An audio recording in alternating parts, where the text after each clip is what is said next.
السلام علیکم ورحمۃ اللہ وبرکاتہ۔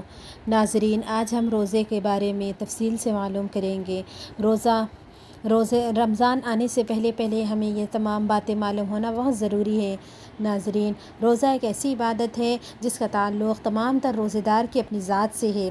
روزہ رکھنے والا آدمی خود اپنی ذات کو مشقت میں ڈالتا ہے، وہ خود اپنے آپ کو بھوک اور پیاس میں مبتلا کرتا ہے۔ روزہ ہر اعتبار سے ایک ذاتی عمل ہے، اس طرح پورے دین کی حقیقت کو بتاتا ہے، اس طرح روزہ پورے دین کی حقیقت کو بتاتا ہے۔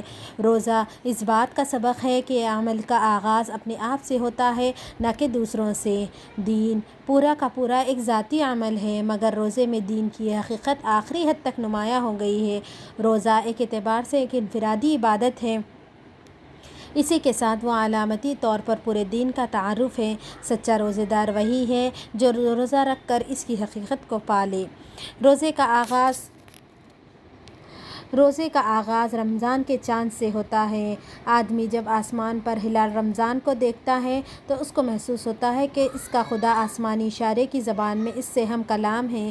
وہ کہہ رہا ہے کہ میرے بندے، تو اپنے آپ کو میرے تابع کر دے، میں تیرے عمل کو بڑھاؤں گا، یہاں تک کہ وہ ہلال سے بڑھ کر بدر بن جائے۔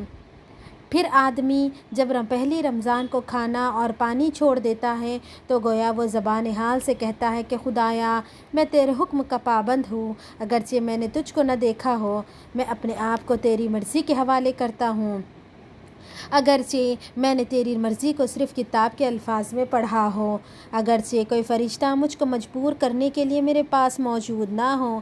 ناظرین، اس کے بعد سارے دن اس کو بھوک لگتی ہے اور پیاس بھی ستاتی ہے، مگر وہ کھانے اور پینے کو ہاتھ تک نہیں لگاتا۔ اس کے معاملات ٹوٹتے ہیں مگر وہ کوئی شکایت نہیں کرتا۔ اس طرح وہ ظاہر کرتا ہے کہ میں خدا کا صابر بندہ بنوں گا، اور وہ ہر حال میں پوری کوشش کرتا ہے ناظرین کہ انسان اپنے آپ کو اللہ کے حوالے کر دے۔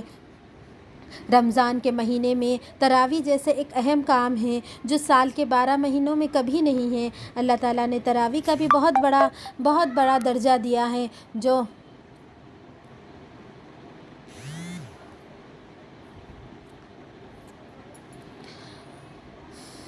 اسی طرح اللہ تعالیٰ نے تراویح کو بھی بہت ترجیح دی ہے۔ اس طرح وہ ظاہر کرتا ہے کہ میں خدا کا صابر بندہ ہوں، میں ہر حال میں خدا کے حکم کا پابند رہوں گا، خواہ اس کو صبر و برداشت کرنے کی آخری سطح پر جا کر پہنچ جائے۔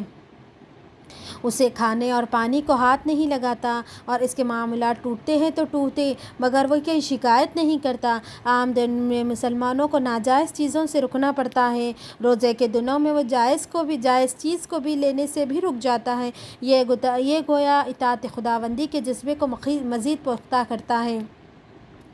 اس سے پہلے اس کا یہ معاملہ تھا کہ جب پیاس لگی تو پانی پی لیا، بھوک لگی تو کھانا کھا لیا۔ اب روزہ رکھنے کے بعد اسی شخص کا یہ حال ہو جاتا ہے کہ اس کو پیاس لگے تب بھی وہ پانی نہیں پیتا، اس کو بھوک محسوس ہو تب بھی وہ کھانا نہیں کھاتا، اور اللہ کو راضی کرنے کے شوق میں لگ جاتا ہے۔ اس کو بس ایک ہی فکر رہتی ہے کہ اللہ تعالیٰ ہم سے ناراض نہ ہوں۔ اسی طرح ناظرین، رمضان کا مہینے میں اس بات کی تربیت حاصل کرتا ہے کہ وہ ایک محکم اصول کی پیروی میں اپنی زندگی گزارے گا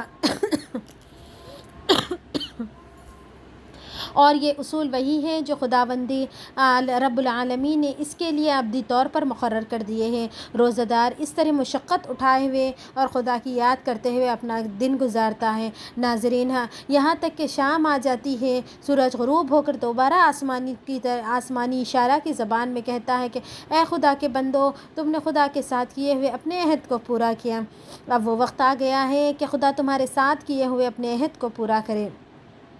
اب تمہارے اوپر سے پابندی اٹھا لی گئی ہے، اب تم آزاد ہو، اب تم خدا کی دی ہوئی نعمتوں سے کھاؤ اور پیو۔ اب نہ تمہارے لیے پانی پینے پر کوئی روک ہے اور نہ تمہارے لیے کھانا کھانے پر کوئی روک۔